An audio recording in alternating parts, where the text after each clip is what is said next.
Bismillahirrahmanirrahim. Assalamualaikum warahmatullahi wabarakatuh. Bagaimana kabarnya anak-anak ibu yang soleh dan soleha? Alhamdulillah. Ibu harap semoga semuanya dalam keadaan yang baik, dalam keadaan yang sehat, sehingga dapat mengikuti pembelajaran pada hari ini dengan lancar hingga selesai ya. Mari anak-anak, sebelum kita memulai pembelajaran pada hari ini, terlebih dahulu kita harus apa? Ya, benar sekali. Sebelum memulai pembelajaran, kita berdoa terlebih dahulu. Ibu pimpin doanya ya, Nak. Ya, sama-sama kita angkat kedua tangannya, tundukkan kepalanya. Ibu pimpin ya doanya. A'udzu billahi minasy syaithanir rajim.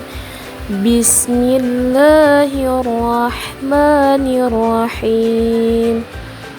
Raditu billahi rabba wa bil islami dina wa bi Muhammadin nabiyyan wa rasula. Rabbi zidni ilman warzuqni fahman. Allahumma inni as'aluka rizqan thayyiban wa ilman nafi'an wa amalan mutaqabbala. Amin amin ya robbal alamin. Alhamdulillah, tadi kita udah bersama-sama membaca doa. Selanjutnya, anak-anak dapat menyimak bukunya pada pelajaran 4 mengenai bersih itu sehat. Anak-anak, tahukah kalian apa sih arti bersih dan bersuci? Bagaimana melakukan wudhu yang benar? Dan bagaimana pula melakukan tayamum yang baik dan benar? Ayo ikuti pelajaran ini.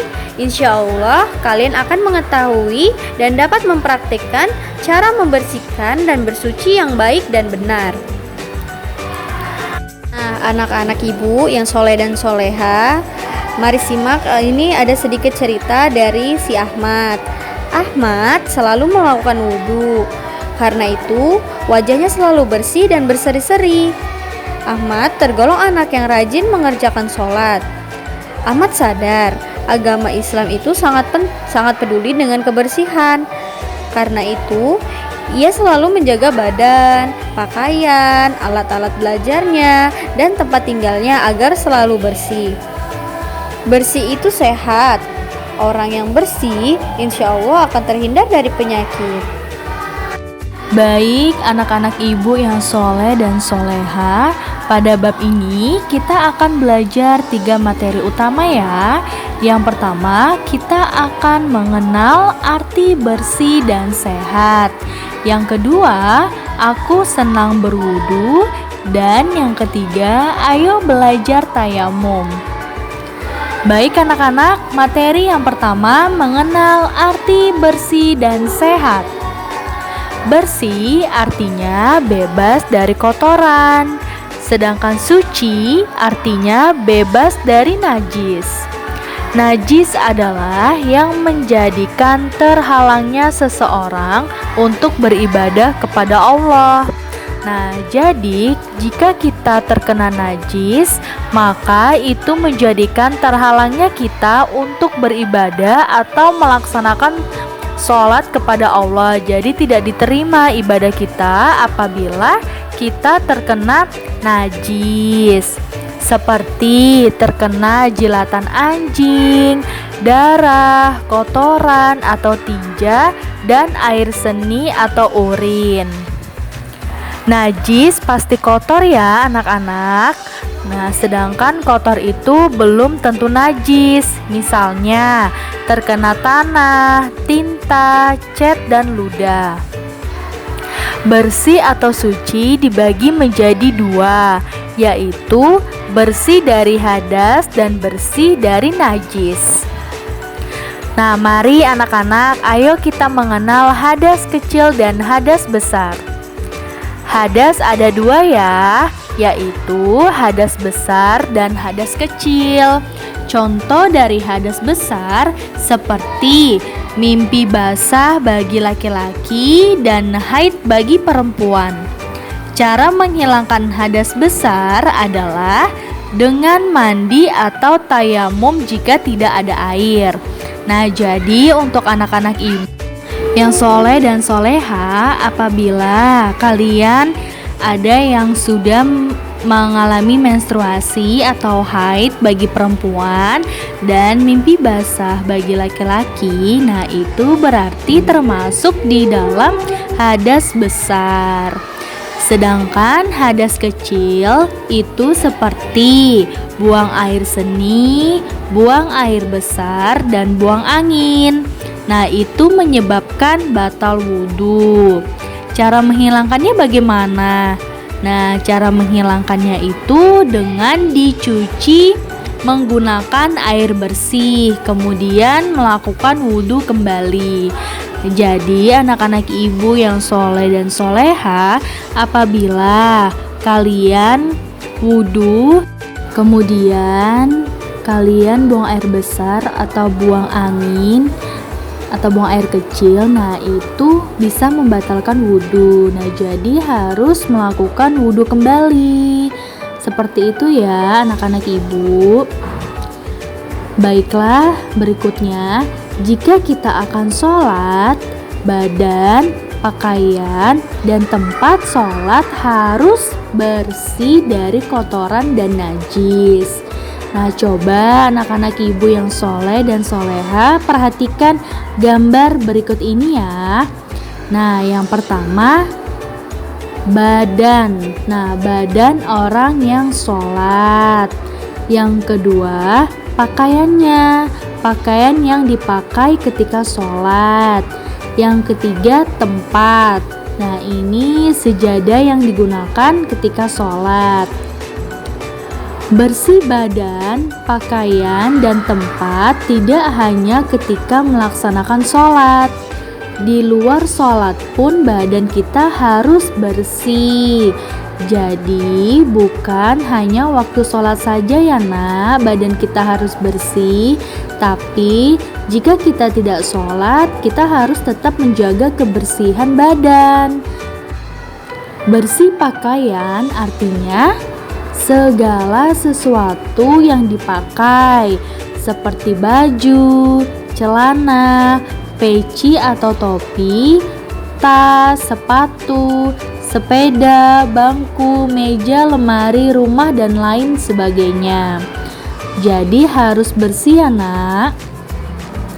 Bersih tempat. Nah, bersih tempat ini contohnya ruang tamu, ruang dapur, tempat tidur, tempat makan, tempat belajar, ruang kelas, tempat bermain, halaman, gudang, dapur, kamar mandi, dan lain sebagainya. Nah, jadi tadi itu kan bersih tempat seperti ruang tamu, dapur, tempat belajar. Nah, sedangkan bersih pakaian itu segala sesuatu yang kita gunakan seperti baju, celana, topi, dan lain sebagainya. Seperti itu ya anak-anak. Selanjutnya, bagaimana sih cara kita membersihkan najis? Nah, jadi membersihkan najis seperti darah, air seni, dan tinja itu harus menggunakan air mutlak. Misalnya, air sumur dan air hujan. Caranya, air yang datang atau dikucurkan ke benda bernajis atau yang terkena najis, bukan najis yang datang ke air. Istinja atau membersihkan kotoran adalah salah satu cara kita membersihkan najis yang sering kita lakukan. Istinja harus dilakukan setelah buang air kecil atau buang air besar. Istinja dapat menggunakan air, tisu, batu, ataupun benda kesat lainnya. Bila istinja menggunakan air, maka tangan kanan menyiram kubul atau dubur, sedangkan tangan kiri mengusapnya hingga bersih. Berikut ada doa ketika masuk ke toilet. Nah, diperhatikan ya anak-anak, ini doanya.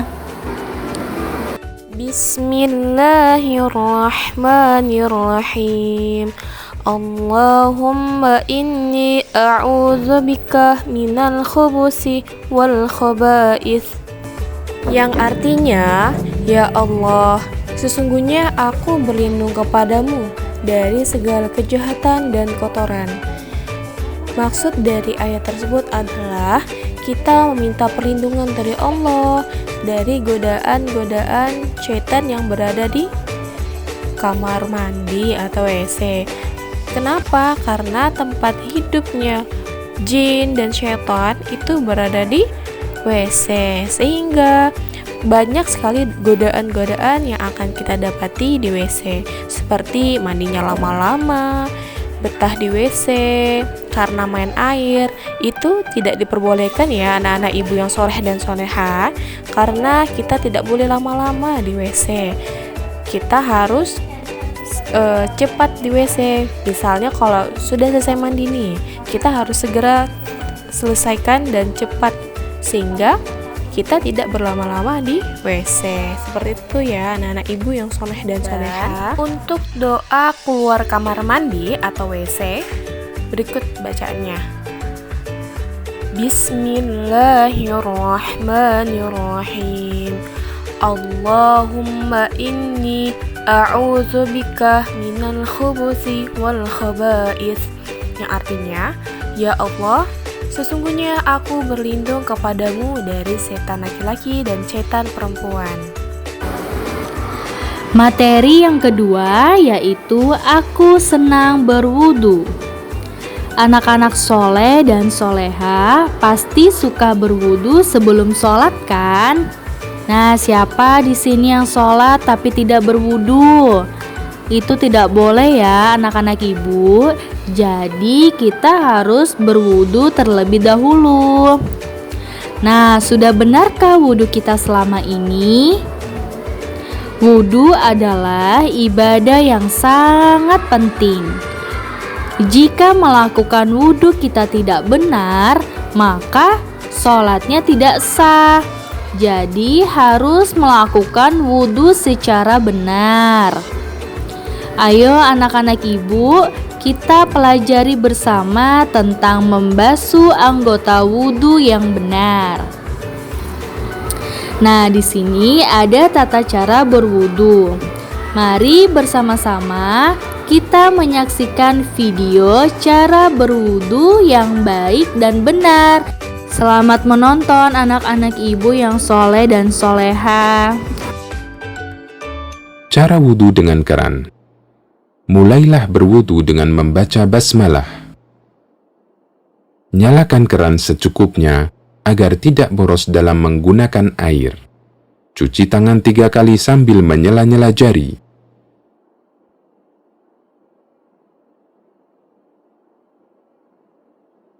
Lalu berkumur sekaligus menghirup air ke dalam hidung dengan 1 cidukan tangan. Lakukan hal ini sebanyak 3 kali. Mencuci wajah 3 kali.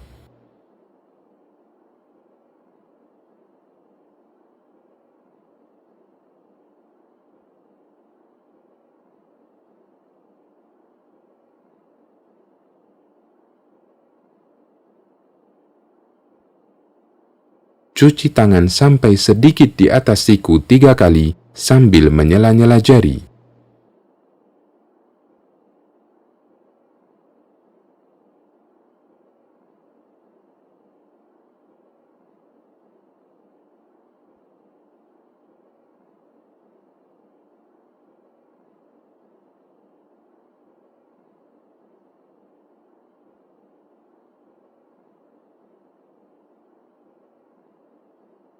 Mengusap kepala sekali bisa dengan 2 cara. Yang pertama, setelah mencuci tangan, langsung mengusap kepala tanpa mengambil air yang baru. Yang kedua, mengambil air yang baru, kemudian dibuang, lalu digunakan untuk mengusap kepala.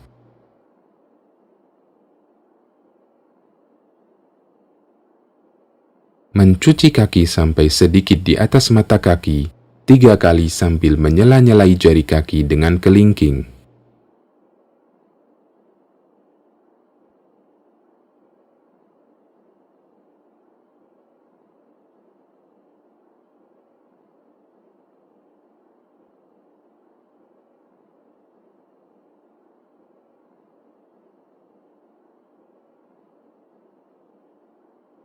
Berdoa setelah wudu tanpa mengangkat tangan. Asyhadu an la ilaha illallah wahdahu la syarikalah wa asyhadu anna Muhammadan abduhu wa rasuluh. Allahumma ja'alni minat tawabin waj'alni minal mutatahhirin. Demikian, semoga bermanfaat. Materi yang ketiga, ayo belajar tayamum. Tayamum merupakan keinginan yang Allah berikan bagi orang yang kesulitan mendapatkan air atau bagi orang yang tidak diperkenankan menggunakan air karena sakit. Tayamum dilakukan sebagai pengganti dari wudhu atau mandi wajib. Nah, jadi apabila kita kesulitan mendapatkan air, maka diperbolehkan untuk bertayamum. Tayamum diperoleh apabila tidak ada air, sudah berusaha mencari air tetapi tidak mendapatkan, sedangkan waktu sholat sudah masuk. Nah, yang kedua, sedang sakit. Apabila terkena air, bagian anggota wudhunya akan bertambah sakitnya menurut keterangan dokter. Nah, jadi diperbolehkan untuk melakukan tayamum ya nak.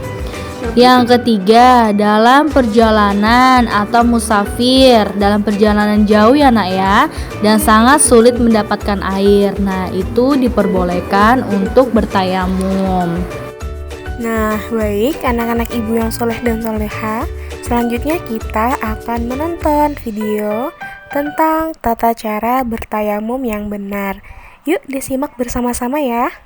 Jadi kita disuruh tepuk sekali saja, dalam hadis juga begitu dijelaskan. Menepuk, dan menepuk ini tidak harus debu yang banyak ya. Kayak kita lagi di pesawat, di kursi pesawat itu walaupun kelihatan bersih ada debunya. Pakaian kita ini sekarang Bapak Ibu walaupun kelihatan bersih ada debunya. Itu sudah cukup. Jadi menepuk di atas meja, menepuk di kursi pesawat, di kursi bus, menepuk di pakaian sender kiri atau di kereta api, semua bisa gitu kan, di dindingnya, itu cukup. Tepuk sekali saja. Dan tayamum itu pada saat ditepuk hanya 2 anggota tubuh yang diusap dengan 1 kali usap. 1 kali tepuk, 1 kali usap. Mengusap wajah sekali, kemudian mengusap tangan sampai siku, gitu kan, sekali. Cukup. Nggak ada kumur-kumur dengan debu. Nggak ada kaki, nggak ada kepala, semua nggak ada, memang begitu. Baik, anak-anak ibu yang soleh dan soleha, sepertinya kita sudah sampai di penghujung pembelajaran pada hari ini. Anak-anak bagaimana? Masih menonton videonya? Masih kan? Nah, jangan lupa dipelajari dan jangan lupa juga diterapkan dalam kehidupan sehari-hari. Diperbaiki lagi ya, kalau ada yang merasa wudunya masih belum benar, mungkin dapat diperbaiki setelah ini. Oke? Baiklah anak-anak, sebelum kita mengakhiri pembelajaran pada hari ini, kita berdoa terlebih dahulu ya. Mari angkat kedua tangannya, tundukkan kepalanya, kita berdoa bersama-sama. Bismillahirrahmanirrahim. Subhanakallahumma wa bihamdika asyhadu an la ilaha illa anta astaghfiruka wa atubu ilaik. Alhamdulillah, kita sudah selesai belajar tadi mengenai bersih itu sehat. Anak-anak bagaimana? Sudah paham ya dengan video pembelajarannya? Baiklah, kalau begitu Ibu dapat mengakhiri pembelajaran pada hari ini ya. Terima kasih kepada anak-anak Ibu yang soleh dan soleha karena telah menyaksikan video pembelajaran dari Ibu. Semoga videonya bermanfaat dan dapat diterapkan dalam kehidupan anak-anak sehari-hari ya. Kalau begitu Ibu tutup ya anak-anak. Wassalamualaikum warahmatullahi wabarakatuh.